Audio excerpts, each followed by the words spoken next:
प्रिय भक्तों, आज के समय में हम लोग गौ माता पर कितना अत्याचार करते हैं। लेकिन पहले त्रेता युग में राजा जनक एक गाय को चरने से जो रोक दिया, तो उनको नरक के द्वार का दर्शन करना पड़ा। तो आइए इसके संदर्भ में आज हम आपको एक कथा कहते हैं कि बहुत प्राचीन काल की बात है।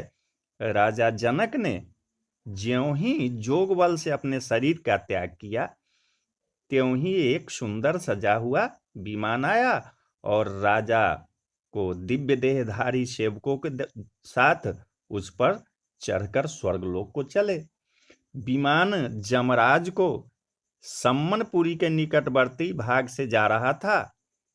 ज्यों ही विमान वहां से आगे बढ़ने लगा, त्यों ही बड़े ऊंचे स्वर से राजा को हजारों मुख से निकली हुई करुण ध्वनि सुनाई पड़ी। पुण्यात्मा राजन, आप यहाँ से जाइए नहीं।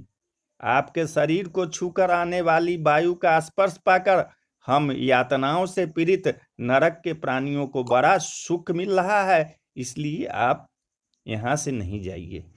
धार्मिक और दयालु राजा ने दुखी जीवों की करुण पुकार सुनकर दया के बस में निश्चय किया कि जब मेरे यहाँ रहने से इन्हें सुख मिलता है, तो मैं यहीं रहूंगा।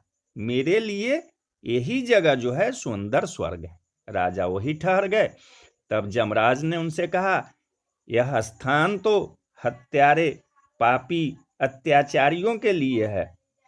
हिंसक, दूसरों पर कलंक लगाने वाले, लुटेरे, पति का त्याग करने वाले, मित्रों को धोखा देने वाले, दंभी, द्वेष और उपहास करके मन, वाणी, शरीरों कभी भगवान नाम का स्मरण न करने वाले जीव यहाँ आते हैं और उन्हें हम नरकों में डालकर उनको भयंकर यातना दिया करते हैं। तुम तो पुण्यात्मा हो, यहाँ से अपने प्राप्य दिव्य लोक में जाओ। जनक ने कहा, मेरे शरीर की स्पर्श की हुई वायु इन्हें सुख पहुंचा रही है, तब मैं कैसे जाऊं? आप इन्हें इस दुख से मुक्त कर दे, तो मैं भी सुखपूर्वक स्वर्ग में चला जाऊंगा। जमराज ने पापियों की ओर संकेत करते हुए कहा, ये कैसे मुक्त हो सकते हैं? इन्होंने बड़े अपराध किए हैं। इस पापी ने अपने पर विश्वास करने वाली मित्र पत्नी का बलात्कार किया था, इसलिए इसको मैंने लोह शंकु नामक नरक में डालकर 10,000 वर्षों तक पकाया है। अब इसे पहले सुअर की और फिर मनुष्य की योनि प्राप्त होगी और वहां यह नपुंसक होगा। यह दूसरा बलपूर्वक व्यभिचार में प्रवृत्त था, 100 वर्षों तक रौरव नरक में पीड़ा भोगेगा। इस तीसरे ने पराया का धन चुराकर भागा था, इसलिए इसके दोनों हाथ काटकर इसको पुईशोनित नामक नरक में डाला जाएगा।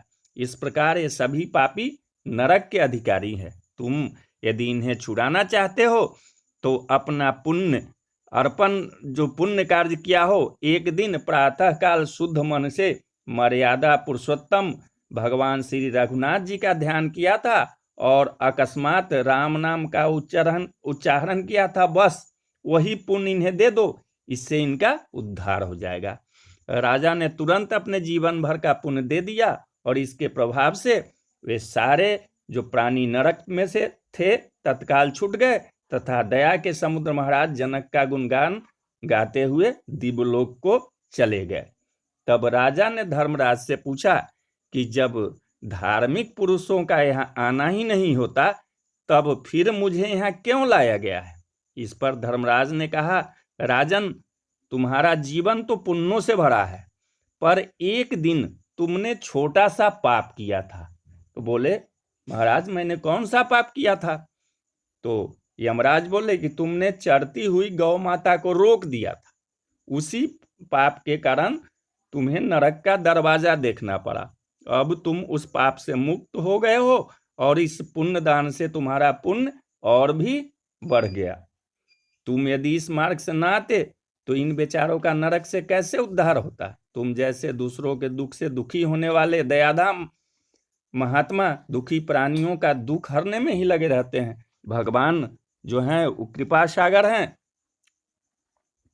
पाप का फल भुगताने के बहाने इन दुखी जीवों का दुख दूर करने के लिए ही इस संजीवनी के मार्ग से उन्होंने तुमको यहाँ भेज दिया है। तदंतर राजा धर्मराज को प्रणाम करके परम धाम को चले गए। तो बोलो जय सिया राम।